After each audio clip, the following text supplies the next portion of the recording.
Vamos supor que eu seja professora ou, enfim, em qualquer situação. Porque eu sei que o autismo, ele tem alguns graus. Sim. Né? Inclusive, eu li uma matéria hoje falando assim, sobre os profissionais de educação e os alunos com transtorno, e que muito se acha que aquele que tem o nível 1 não demanda nenhum tipo de tratamento especial, porque talvez o autismo dele seja Leve. As leve. pessoas utilizam, né, esse termo leve, que de leve não tem nada. E assim, eu achei interessante uma profissional falar assim, e aí trata-se como se fosse uma pessoa que não tem o transtorno, porque seria o nível 1 leve.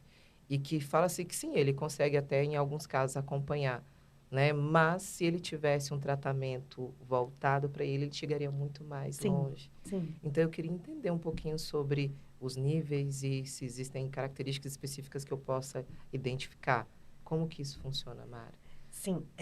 Nós não podemos dizer assim que tem características para todos, né? A gente generaliza um pouco, mas tem algumas coisas que a gente já pode observar em bebês. Em Nossa. bebês. Por exemplo, a questão do olhar, né? Se, por exemplo, quando a mãe está amamentando, se ela amamenta no peito, ou mesmo na mamadeira também, porque a gente segura o bebê e a gente olha nos olhos do bebê. Às vezes a gente conversa, a gente usa o mamanhês, que a gente usa. É aquela, oi, nenenzinho, bonitinho de mamãe. Então, a gente conversa, a gente brinca.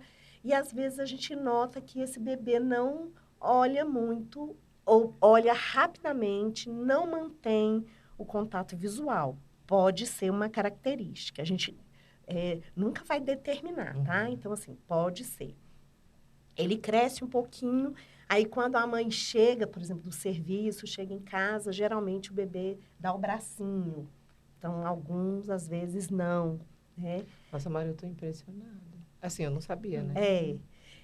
Por exemplo,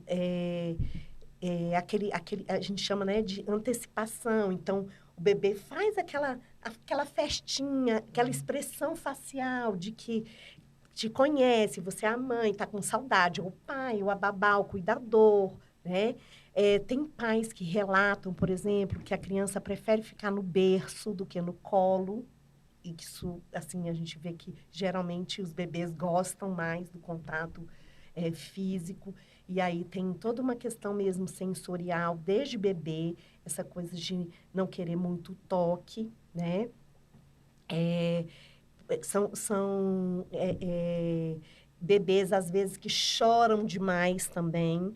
E aí a família demora para descobrir o que é que está incomodando ali esse bebê.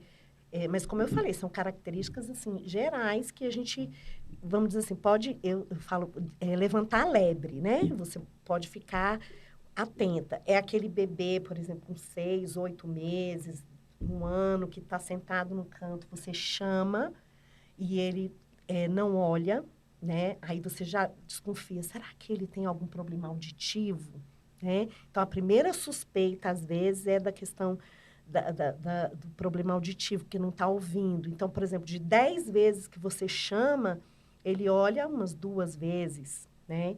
Então, é aquele bebê que fica envolto ali com aquele brinquedo, com a mãozinha, com o balançar do tronco, olhando muito para as mãozinhas, ou para uma luminosidade, para uma luz, uma fresta, né? É como se ele estivesse num mundo que fosse dele ali. Algumas pessoas falam, né? Os autistas vivem em seu próprio mundo, mas é porque são estímulos que realmente fazem com que ele tenha esse foco.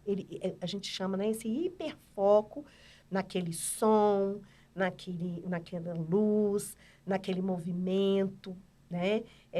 São as crianças que andam na ponta dos pés e ficam muito tempo, porque andar na ponta dos pés, a gente considera, né, como uma fase do desenvolvimento, só que passa rapidamente.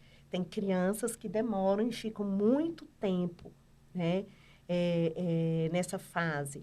Pode acontecer, por exemplo, uma seletividade alimentar. Então, quando está começando nos alimentos mais sólidos, né? Não gosta que encoste um alimento no outro. Só comem se for um determinado tipo de alimentos. Então, assim, como eu falei, são características gerais. A gente não pode afirmar que esse bebê, essa criança, está dentro do espectro, mas é bom a gente observar e procurar, né, especialistas para poderem avaliar.